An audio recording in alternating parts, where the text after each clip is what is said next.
Welcome. Today's topic is edema. It comes under chapter Hemodynamic disorders.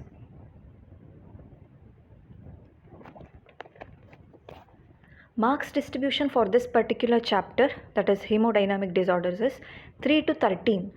That is minimum 3 marks, maximum 13 marks question can come from this particular chapter. Question can be a long essay, short answer. Anything can come from this particular chapter. So mark distribution is from 3 to 13. That range is from 3 to 13. Minimum 3 marks, maximum it can go up to 13 marks. This is for MBBS, CB under CBME curriculum.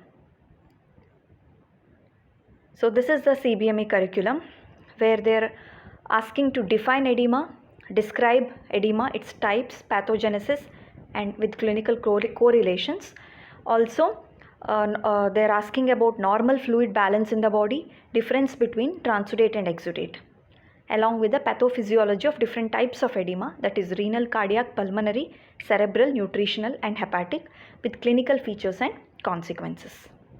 For allied health sciences and paramedical BPT nursing, definition, pathogenesis, types of edema, also difference between transudate and exudate will be asked. Going to the topic proper, edema. First, we will see the definition of edema.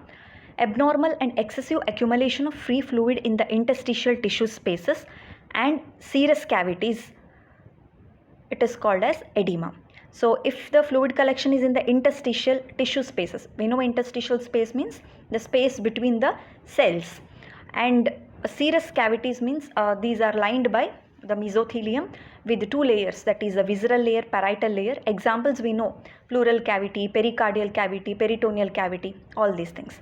If collection of fluid is in the interstitial space, we can call it as edema, which is also called as swelling. And if the collection is in the serous cavity, it is called as effusion. Coming to the types of edema, there are two types mainly. One is localized edema. When it is limited to one particular organ or limb, it is called localized edema. Example for this: lymphatic edema, inflammatory edema, allergic edema, pulmonary edema, cerebral edema. One more is generalized edema, also known as anasarca, when it is systemic in distribution, that is everywhere edema is seen. Particularly it is noticeable in the subcutaneous tissue throughout the body. Example for generalized edema: renal, cardiac, nutritional edema. These are the examples of generalized edema. Coming to the normal fluid balance. Now we will see normal fluid balance, which are the normal fluid pressures which are important in the maintenance of the fluid balance in the extracellular fluid compartment. First pressure is osmotic pressure. This is the pressure exerted by chemical constituents of the body fluid. There are two types of osmotic pressure. One is crystalloid, another is colloid. Crystalloid is exerted by the electrolytes present in extracellular fluid, and that is a major portion of the osmotic pressure. Colloid osmotic pressure, it is also called as oncotic pressure. It is exerted by the proteins present in the extracellular fluid, and that constitutes only a small part of the total osmotic pressure. Next very important thing is effective oncotic pressure. We should know what is effective oncotic pressure. The protein content of plasma is higher, that is the oncotic pressure of plasma is higher when compared to the protein content of interstitial fluid, that is oncotic pressure of the interstitial fluid. So the oncotic pressure present in the plasma, oncotic pressure is nothing but colloid osmotic pressure exerted by proteins. So value in the plasma, it is 25 millimeter of mercury, whereas the oncotic pressure, that is exerted by the proteins in the interstitial fluid, the value is 8 millimeter of mercury. So by this value we can know that it is more in the plasma when compared to interstitial fluid. The difference between 25 minus 8, that difference is nothing but called as effective oncotic pressure. Next is hydrostatic pressure. This is nothing but the capillary blood pressure. So we know that capillary means one end it is attached to the arteriole, another end it is attached to the venule. So the hydrostatic pressure which is present in the capillary loop will be different at both the ends. It is not the same. At arteriolar end it is more, that is 32 millimeter of mercury. At the venular end it is less, that is 12 millimeter of mercury. Next is tissue tension. It is nothing but the hydrostatic pressure of interstitial fluid, and it is lower than the hydrostatic pressure in the capillary at either end. We know that both ends of capillary are having different hydrostatic pressure, but the hydrostatic pressure of the interstitial fluid is lower than both the hydrostatic pressures. That is just, it is 4 millimeter of mercury. So there is something called effective hydrostatic pressure. It is a difference between the higher hydrostatic pressure in the capillary and lower tissue tension. So that difference is nothing but called as effective hydrostatic pressure. So by these two, that osmotic pressure and hydrostatic pressure, we got to know that the oncotic pressure, or what we call colloid osmotic pressure, that is more in the plasma and less in interstitial fluid. Hydrostatic pressure is also more in the that side, that is in the capillary loop, when compared to the interstitial fluid. So oncotic pressure as well as hydrostatic pressure of the interstitium is less. So the tissue factors, we can call them as tissue factors, they are less. Okay, so they are insignificant when compared to that of the blood vessel. So now we will see normal fluid exchanges, how the normal fluid exchanges will happen. So we studied about the hydrostatic pressure and osmotic pressure, tissue tension. So effective oncotic pressure we saw, effective hydrostatic pressure we saw. Now we will see how the normal fluid exchanges happen across the blood vessel and the interstitium. Between the blood vessel and the interstitium. At the arteriolar end of the capillary, the balance between the hydrostatic pressure and the plasma oncotic pressure is hydrostatic pressure of 7 millimeter of mercury. So we know that plasma oncotic pressure is constant throughout, that is 25 millimeter of mercury. Everywhere it is constant. Hydrostatic pressure, it varies at two ends. At arteriolar end it is 32. So when we subtract that 32 from 25, we get 7. That is the higher value is of hydrostatic pressure. So hydrostatic pressure of 7. So whenever hydrostatic pressure is more, it is a outward driving force. So that small quantity of fluid and solutes will leave the vessel and it will go out into the interstitium space. Next, at the venular end, we know that hydrostatic pressure is very less, that is 12 millimeter of mercury, and plasma oncotic pressure is 25. Everywhere it is constant. So now when we subtract this, here the difference is 13 millimeter of mercury, that is oncotic pressure, because here the higher value is for the oncotic pressure at venular end. So oncotic pressure of 13 millimeter of mercury. This is actually, it is an inward driving force, okay, that will draw the fluid and solutes, okay, which will enter inside the plasma. So more oncotic pressure means it is an inward driving force. More hydrostatic pressure is an outward driving force. So tissue fluid left after exchanges across the capillary wall will escape into the lymphatics. That from the lymphatics it is going to thoracic duct, from where it is entering into the bloodstream, where it is finally draining into the venous circulation. Okay, so this is a normal fluid exchange. So better to know about two pressures, that is osmotic and hydrostatic pressure. Better to know what is the value at two ends of the capillary loop. Also the oncotic pressure value. Okay, so this is a picture of the same thing which I have explained. So we can see the capillary bed here.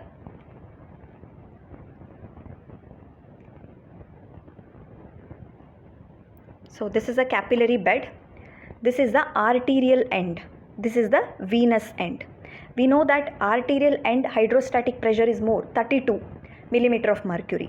Venous end hydrostatic pressure is just 12 millimeter of mercury. Whereas the here it is 32, here it is 12. Plasma colloid osmotic pressure, that is 25 millimeter of mercury throughout. So if we subtract this, we get 7 here. So higher value is for the hydrostatic pressure.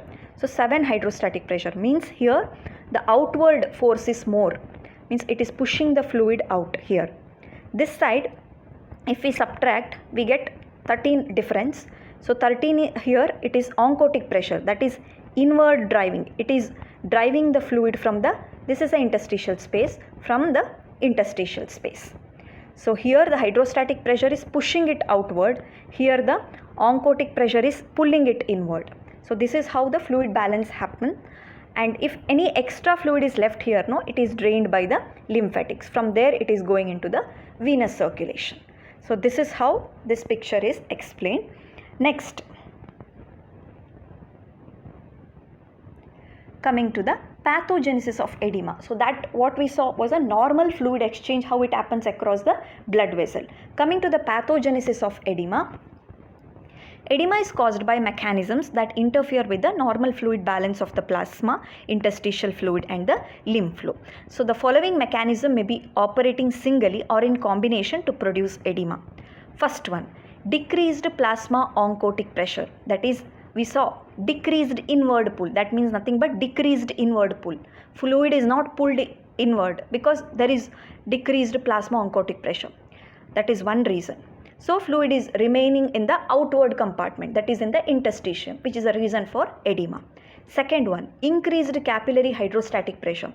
Always, you know, hydrostatic pressure is nothing but it is an outward push. So if it becomes still more, it will push more fluid outward. So fluid will go to interstitial compartment. So it is left behind there. That is also one more reason for edema. Lymphatic obstruction. We know that whatever extra thing left in the interstitial space will be carried by the lymphatics to the venous circulation. If at all there is obstruction in that lymphatics, by means of many reasons are there for that. Maybe infection, fibrosis, tumors. Okay, so this will be a reason for again edema. It cannot clear the fluid collected in the interstitial space, so it is one of the reason for edema. Tissue factors. Tissue factors, we know that there are two tissue factors, that is the interstitial factors. One is interstitial hydrostatic pressure, interstitial oncotic pressure. If this, they both are insignificant, we know. But what happens if sometimes increased oncotic pressure of the interstitium, you know, oncotic is always pulling. So more oncotic pressure in the interstitial fluid, it will pull more fluid towards itself. So again, reason for edema. Decreased tissue tension. Decreased tissue tension, that is again fluid will come from higher pressure area to the lower pressure area. So here the tissue tension, hydrostatic pressure is low in the interstitium. Usually hydrostatic pressure is what? It is a pushing. If it is normal, it will push the fluid outward from the interstitium. But here it is decreased tissue tension. It will again allow the fluid to collect in the interstitium. Next, increased capillary permeability. This you would have seen in many inflammatory conditions and all, that vascular permeability increases in acute inflammatory events. We know that vascular events, cellular events, so vasopermeability. So increased capillary permeability will allow easy flow of the fluid from the blood vessel to the interstitial compartment. One more reason is sodium and water retention. So that is also one more reason, and this also adds to edema. So sodium water retention, it happens by different ways. Intrinsic renal mechanism, extrinsic renal mechanism, ADH secretion, that is antidiuretic hormone secretion. So these are all responsible for sodium and water retention. We will see it in a flow chart later. Okay, so decreased plasma oncotic pressure. A fall in the total plasma protein level, that is decreased oncotic pressure, results in lowering of plasma oncotic pressure in a way that it can no longer counteract the effect of the hydrostatic pressure. This results in increased outward movement of the fluid, decreased inward movement of the fluid from the capillary wall. So it will add to edema. Hypoproteinemia. So why there is decreased plasma oncotic pressure? So that is nothing but decreased protein. That condition is called hypoproteinemia. So usually hypoproteinemia, it will be happening throughout the body. So edema will be throughout the body. That is generalized edema or NSARCA will be caused. What are the reasons for hypoproteinemia? Loss of the protein in case of renal diseases, nephritic syndrome. Okay, so that is one of the reasons, that is edema of renal disease. Ascites of the liver disease. example, some liver disease is there, like end stage cirrhosis. So whenever we know liver is a site of production of the plasma proteins, albumin and all. So there will be, if at all liver is affected, then production of the proteins will go down. So because of which again hypoproteinemia will be resulted. Next, edema due to other causes of hypoproteinemia, that is protein losing enteropathy. Again loss of protein leading to hypoproteinemia. So decreased protein in the blood, that is nothing but decreased oncotic pressure, that is nothing but decreased inward pull. So fluid is going outward. That means from the blood vessel it is going outward, means it is going to the interstitial space. Next reason, increased capillary hydrostatic pressure. What are the reasons for increased capillary hydrostatic pressure? A rise in hydrostatic pressure at venular end of the capillary, which is normally low. We know normal capillary hydrostatic pressure at venular end is 12 mm of mercury. That rise to a level more than that of the plasma oncotic pressure will result in minimal or no reabsorption of the fluid at the venular end, consequently leading to edema. We know usually at venular end hydrostatic pressure should be low. There the inward force of oncotic pressure will be normally acting to draw the fluid from the interstitium to the blood vessel. But if the capillary hydrostatic pressure at venular end increases due to many reasons, that reasons we'll be telling in the examples. So when it increases, definitely the hydrostatic is going above the oncotic pressure. So instead of inward, there will be outward push of the fluid to the interstitium. This results in edema. Examples of edema: edema of cardiac disease. There is congestive cardiac failure. So whenever heart fails, there is no venous return coming to the heart. So everything is what we call backflow of the blood will be there, and because of which blood will be collecting in the superior vena cava, inferior vena cava are not draining to the heart because heart is at failure state. So what happens, everything will be a backflow. So backflow means it is collected, blood is getting collected in the venous compartment where the hydrostatic pressure is increasing. Or one more reason is constrictive pericarditis. Next is ascites of the liver, cirrhosis of the liver. We know whenever there is cirrhosis, there is portal hypertension. So there will be pressure put on the portal vein, and because of which the portal hypertension will be there, and because of which again the same concept, hydrostatic pressure is increasing, which will be leading to ascites. Passive congestion in the mechanical obstruction due to thrombosis of the veins of the lower limbs, varicosities, pressure by the pregnant uterus and tumors. We know the DVT, the deep vein thrombosis, which will be seen in the bedridden patients usually. So thrombus will be obstructing the venous outflow from the lower limbs. So venous stasis will be there, because of which again hydrostatic pressure will be increased, and edema will be there in the localized. In this case, edema is localized to the limbs. Postural edema, transient edema of the feet and ankle due to increased venous pressure, seen in the individuals whose job involves long-term standing, or long hours of standing. So that is called as postural edema. Again, these are all the reasons for increased capillary hydrostatic pressure. Lymphatic obstruction. So this will be leading to lymphedema because there is obstruction to the outflow of the lymph. So example, whenever there is removal of axillary lymph nodes, again there will be lymphedema. Pressure from outside means something is obstructing the lymphatics from outside, like tumor, effusions, again same thing. Inflammation of the lymphatics. Then one more, hereditary lymphedema, that is Milroy's disease. This is also abnormal development of the lymphatic channel, so they cannot drain the fluid from the interstitium properly. Next, coming to the tissue factors. Sometimes it contributes. We know tissue factors, that is interstitial factors, are always insignificant, but sometimes they can even contribute. Elevation of oncotic pressure in the interstitial fluid, as occurs due to increased vascular permeability and inadequate removal of the protein by the lymphatics. So whenever vascular permeability increases, that in the case of the inflammation and all, along with the fluid from the blood vessel, even the proteins, everything leaks into the interstitium. So the protein level in the interstitium will go up.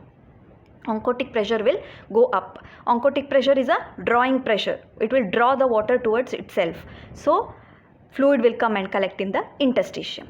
Lowered tissue tension as seen in the loose subcutaneous tissue of the eyelid and external genitalia. So in these areas tissue tension is very low, means low hydrostatic pressure. So higher hydrostatic pressure means it is a pushing pressure, but here the hydrostatic pressure is low, so no pushing of the fluid into the blood vessel, so fluid gets collected in the interstitium, again the edema. Okay, next one, increased capillary permeability. So an intact capillary endothelium is semi-permeable membrane which permits the free flow of the water and the crystalloids, that is electrolytes, but allows minimal passage of the plasma proteins normally.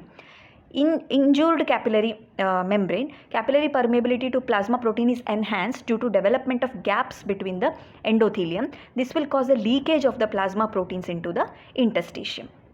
This in turn causes reduced plasma oncotic pressure because all the proteins are going to interstitium, and elevated oncotic pressure of the interstitial fluid, consequently producing edema. So this is how the increased capillary permeability is causing edema.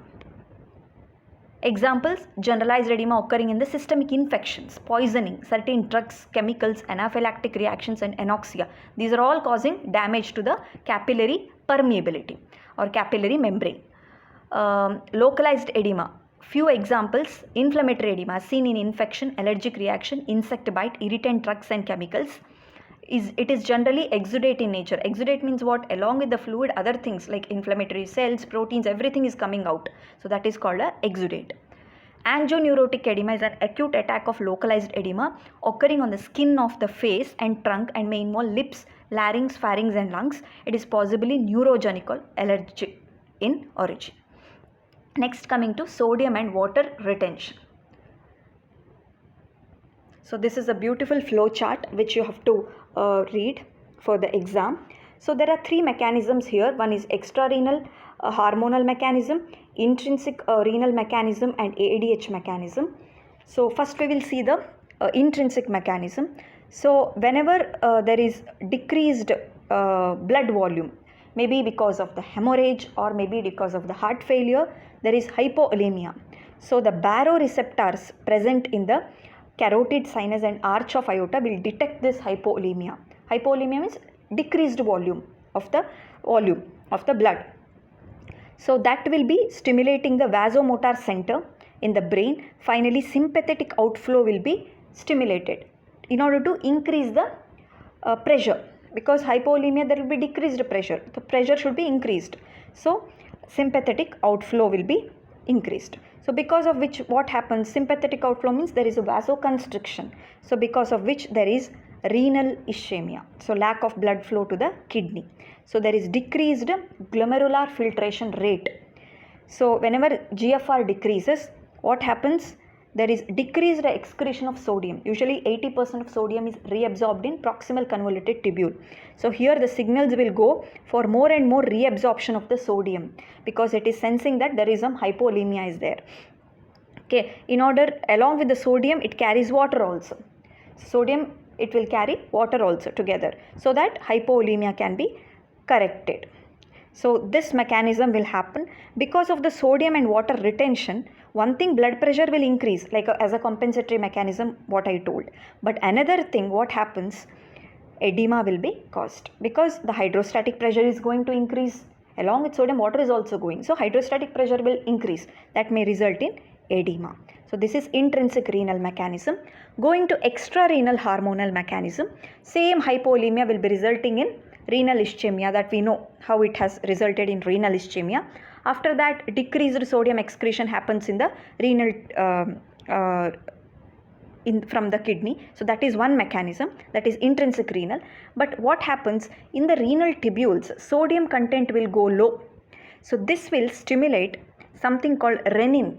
So renin is secreted by the granular cells from juxtaglomerular apparatus in the kidney. The decreased sodium in the renal tubule will be sensed. So because of which renin will be secreted. So renin will be secreted. So renin will be converting angiotensinogen present in the plasma to angiotensin 1. In the plasma, this conversion will happen. After that, angiotensin 1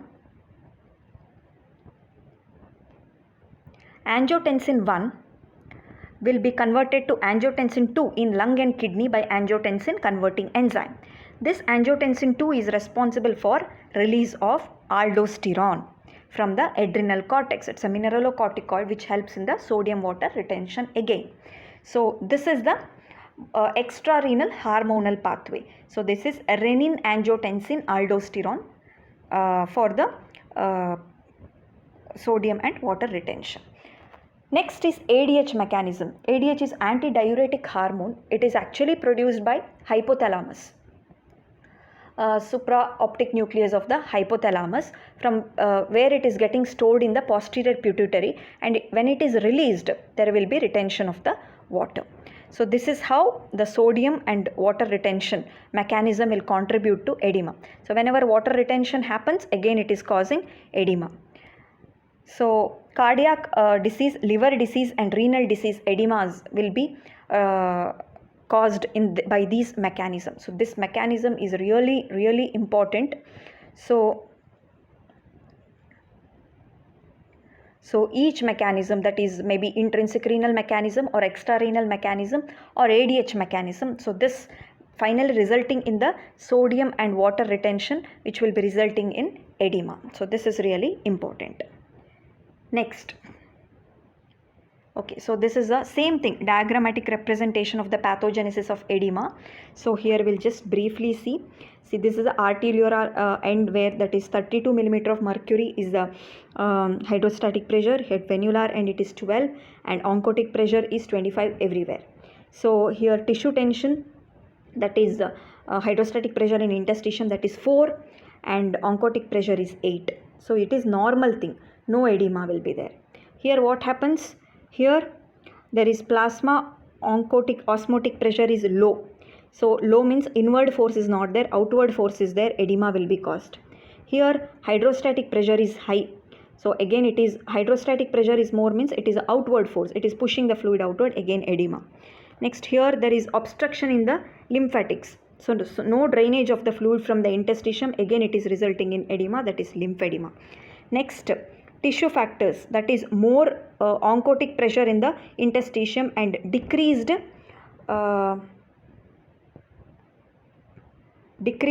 hydrostatic pressure in the or tissue tension in the interstitium, again it is resulting in edema.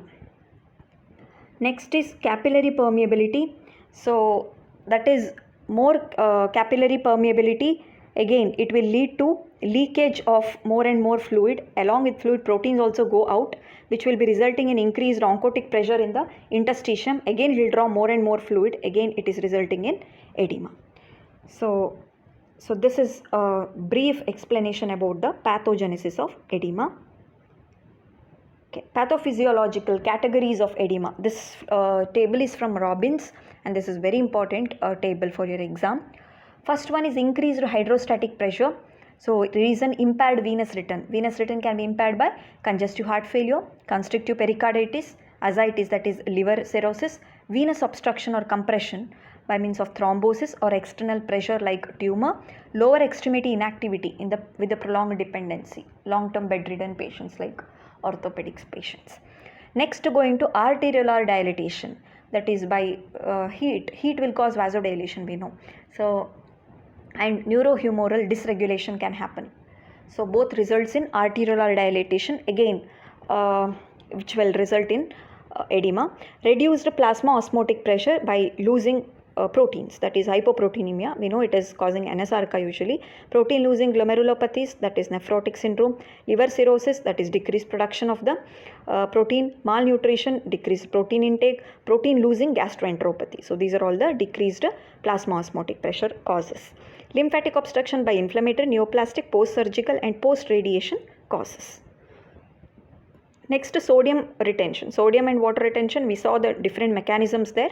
Excessive salt intake with renal insufficiency, increased tubular reabsorption of sodium, renal hypoperfusion due to different reasons, and increased renin, angiotensin, aldosterone secretion. So here intrinsic, extrinsic pathways we have to write. Next, inflammation, acute chronic inflammations and angiogenesis. In angiogenesis, we know a vascular endothelial growth factor and the newly formed blood vessels having leaky capillaries. So these are all responsible for edema formation at the site of angiogenesis. Okay, so this is nothing but different types of edema. The edema due to cardiac reasons, renal reasons, hepatic, nephrotic, malnourishment reasons, pathophysiology. This flow chart becomes really important in the exam. So I just want to tell you that put more and more flow charts in exam, because that will save your time, and even while studying, if you read by the help of the flow chart, you will remember more. Okay, so here first you can see heart failure. Whenever there is heart failure, we know that venous side drainage will not be there into the heart. So backflow of the blood, which will be increasing the hydrostatic pressure, it is resulting in edema. Again, heart failure, decreased renal blood flow, that is hypovolemia. Whenever hypovolemia is there, there will be activation of renin-angiotensin system for sodium and water retention. Again, blood volume will be retained back. Okay, initially it will be a compensatory mechanism to like replace the blood volume, but later on still heart failure continues. This only will become a reason for edema, because more and more collection of the blood, again increased hydrostatic pressure and edema. So again, whenever there is renal failure, there will be retention. Instead of excretion of the sodium, there will be retention of sodium and water. Again, it is resulting in edema. So whenever sodium is retained, water also gets retained. So that is adding on to the blood volume. So to some extent, compensation will work. But after that, again, failure continues.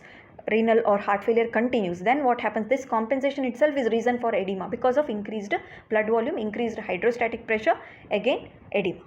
Next, malnourishment. Intake of the protein is low, hepatic synthesis of the protein decreases, or protein is lost here, resulting in decreased plasma albumin, that is hypoproteinemia condition, decreased plasma osmotic pressure, again it is reading. So inward force is going low. So no inward pull of the protein,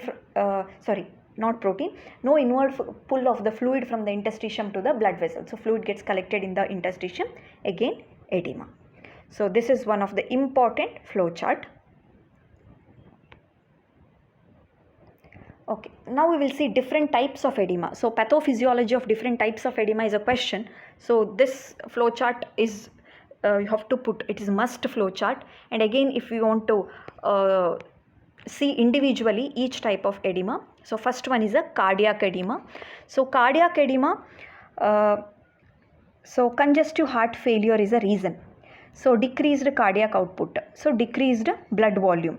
So because of decreased blood volume, you know, extrarenal mechanism, that is renin-angiotensin aldosterone mechanism, intrinsic renal mechanism, that is again sodium water retention.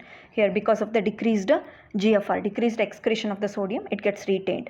Next, ADH secretion will be increased, that is antidiuretic hormone, which will prevent the diuresis, that means collection of the water. Finally, it will result in retention of sodium and water, cardiac edema. So whenever there is a congestive cardiac failure, again venous pressure is increasing, which is resulting in increased hydrostatic pressure, that is back pressure hypothesis we call, back pressure hypothesis, again resulting in edema. If it is chronic hypoxia, what will happen? Any capillaries will be with hypoxia. Because of heart failure, there is chronic hypoxia. Means the oxygenated blood is not getting pumped properly, which will be resulting in hypoxia. So capillaries will be suffering from this hypoxia, means it becomes leaky. So again, leaky capillaries, fluid also will go out of the capillaries along with the proteins. Again, the oncotic pressure of interstitium will increase, draw more and more protein, finally resulting in the edema. This is called forward pressure hypothesis. So back pressure and forward pressure hypothesis is seen in the pathophysiology of cardiac edema. Next, coming to pulmonary edema, very important, because here it is little different in pulmonary edema. So we should know what are the different causes for pulmonary edema. See, main cause for pulmonary edema is left heart failure. Whenever left heart fails, there is backflow of the blood from the left ventricle to left atrium. From the left atrium, it goes back to the lungs. Through the pulmonary veins, it will, the backflow of the blood from pulmonary veins, it will go to pulmonary capillaries. So this is how the backflow happens. So left ventricular failure will happen due to many reasons. There are many reasons for that. So even other causes like mitral valve disorders are also responsible for the left side heart failures. Okay, so this backflow will result in the collection of fluid in the pulmonary veins, then pulmonary capillaries. From here, what happens? The blood here, due to the backflow, there is increase in hydrostatic pressure. So we can observe in the first picture, this is the normal, okay, where we can see that normally at the arteriolar end of the pulmonary capillary, the hydrostatic pressure is 10 mmHg. It is not like other blood circulation system of the body. We know other blood circulation, the arteriolar pressure was 32. But in pulmonary circulation, it is different. It is just 10 millimeter Hg at arteriolar end. Okay, so but oncotic pressure is the same throughout everywhere. That is 25. So normally only it is like a inward pressure is only more. So it will usually the fluid will be drawn inward. So it will be kept in check in the lungs because inward driving force is only more here. What happens here? Increased pulmonary hydrostatic pressure. If this becomes more hydrostatic pressure, then the fluid will go into the interstitium. So means the space around the alveoli. So that is causing interstitial edema first.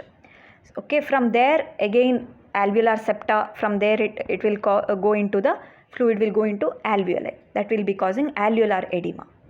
Okay, so if or that is one of the reason.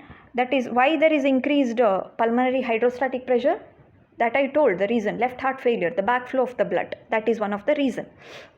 Next, if there is any toxins or infections which are directly causing injury to the capillary endothelium of the pulmonary capillaries, then again there is increased pulmonary permeability. So that is also leading to interstitial edema and later on to the alveolar edema. Definitely this will affect the ventilation. So this is one of the thing.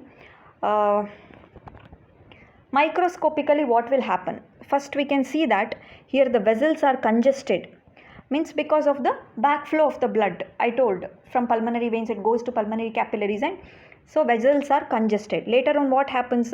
There will be RBCs which are coming out of this congested vessels because of the extra pressure. These vessel walls, the hydrostatic pressure is more, no? So along with the fluid, RBCs also come out. Now we can see here edema fluid even inside the alveoli, and here there are RBCs. These RBCs are actually eaten up by the alveolar macrophages inside the alveoli, and those alveolar macrophages are now called as heart failure cells. If they are eating up the RBCs, they will be having that pigment. Okay, these are all the pigment because of the rupturing of the or leaking of the capillaries and RBCs coming out, and they're dying. So the pigment will be released, that is hemosiderin. So this hemosiderin will be laden inside the macrophages.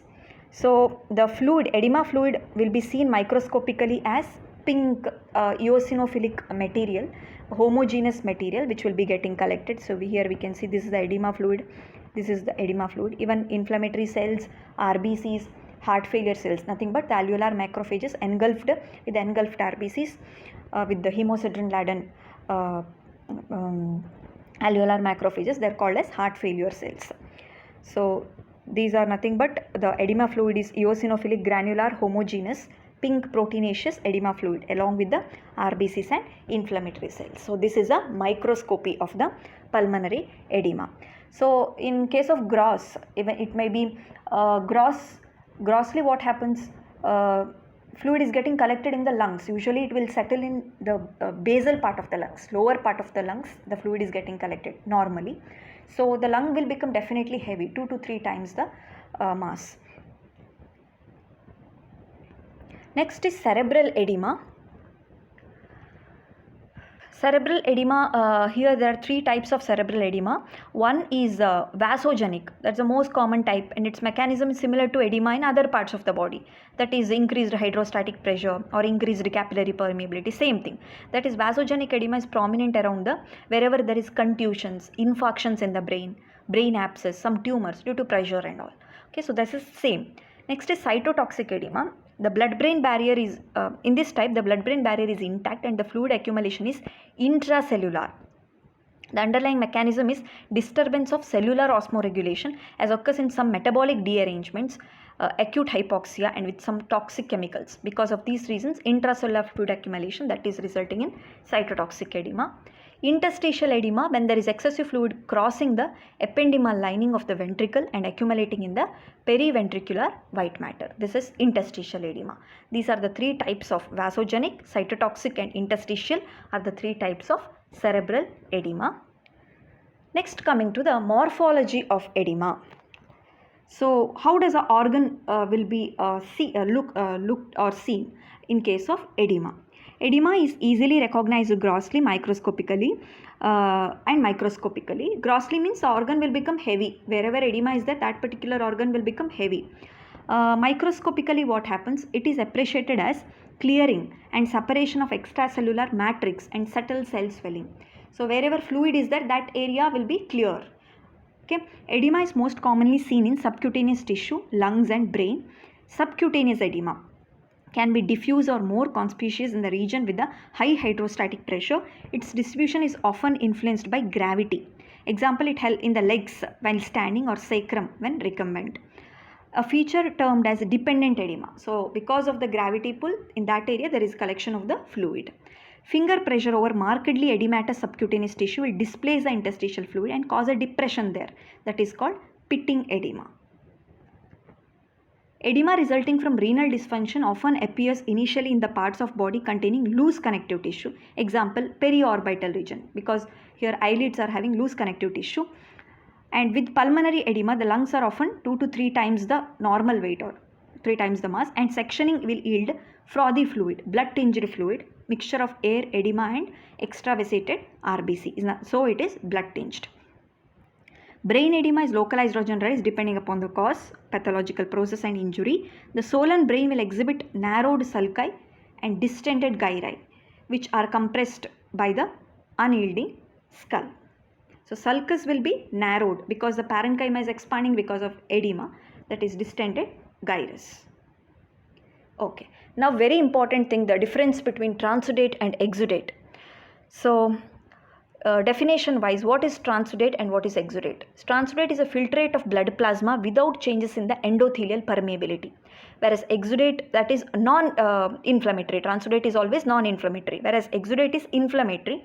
Edema of the inflamed tissue associated with increased vascular permeability. Character wise, transudate is non-inflammatory edema, exudate is inflammatory edema. So protein content in transudate, it is low, mainly albumin. If present also, it is albumin. Fibrinogen is low, hence no tendency to coagulate also. Why protein is low? Because here capillary membrane is intact, no protein is getting leaked. Because of hydrostatic pressure, fluid is coming out.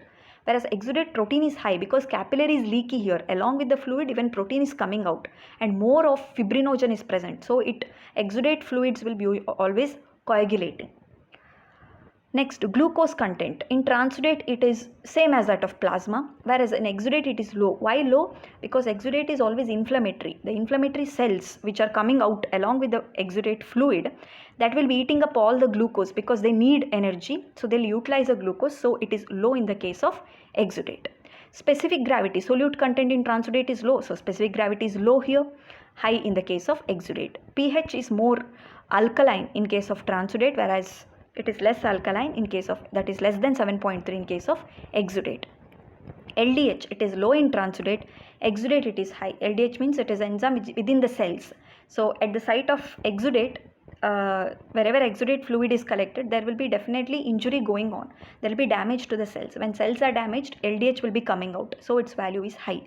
That is the reason why effusion LDH by serum LDH ratio is also high in case of exudate, more than 0.6, low in case of transudate, less than 0.6. Cells, only few cells, mainly mesothelial cells and cellular debris can be present in transudate, whereas in exudate, many cells, inflammatory cells will be, and as well as parenchymal cells will be present because it is leaky capillary membrane.